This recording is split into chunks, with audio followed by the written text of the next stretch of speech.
Hi, this is Sheldon here from the Currency Advisory Desk with today's report. Well, India's core sector index rose to 5.1% in September. Now, this indicates that the upcoming IIP data will be positive. Now, the US dollar index is at 80.01, which is up by 0.01 percentage points. Now, we expect the dollar rupee pair to trade in a range between 53.50 and 54.20. However, we expect some buying pressure on this pair from oil importers, which will help the dollar strengthen against the rupee. The US markets were closed for past 2 days. It's on Monday and Tuesday, and they opened yesterday. And we saw that the Chicago PMI came in lower at 49.9 versus an expected figure of 51.0. Now, we have a lot of data from US scheduled for later this evening. The Euro unemployment rate came in at 11.6 yesterday, which was higher than an expected number of 11.4%. The Euro internationally is trading at 1.2964 versus the dollar. Now, we expect the Euro to weaken further. In rupee terms also, the Euro is not showing much strength against the Indian rupee. However, due to the US dollar rupee and Euro rupee cross relationship, we will not see much downside in the Euro rupee pair. Now, the pound has been strengthening against the US dollar ever since the British GDP came in higher at 1%. Now, it's currently trading at 1.6130 versus the US dollar. Now, we expect this rally to generate some more steam before it fizzles out.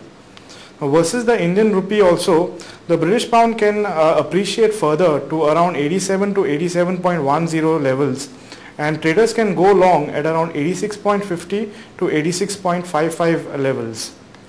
We do not have any crucial data from Europe today. The Japanese yen has weakened further to around 80.06 versus the US dollar in the international market. Now, this was expected due to the rise in US treasuries and after Bank of Japan's extended stimulus, which failed to excite the markets. Now, we expect the yen to weaken against the rupee also, and traders can probably short sell the yen at around 67.30 for a gain of around 40 to 45 paise. Looking at China, well, China's official manufacturing PMI rose to 50.20 versus an expectation of 50.3. Now, the HSBC final manufacturing PMI index also rose to 49.50 versus an expectation of 49.10. Now, the important thing to note is that the official PMI for September was 49.50, and it has come above 50.20 for October. Now, as we know that this number, the PMI number, if it is greater than 50, it indicates expansion, and below 50, it indicates contraction. Now, we can see that there will be a lot of pressure on base metals, as in base metals will rise up, because we know that when the number 2 economy does perform better, we have a lot of buying in base metals, and this is good for the overall sentiment of the market. Let's wrap up with the technical levels for today. Well, the dollar in the spot has a support of around 53.45 and a resistance at around 54. For the euro, there is a support at around 69.44 and a resistance at around 70.46.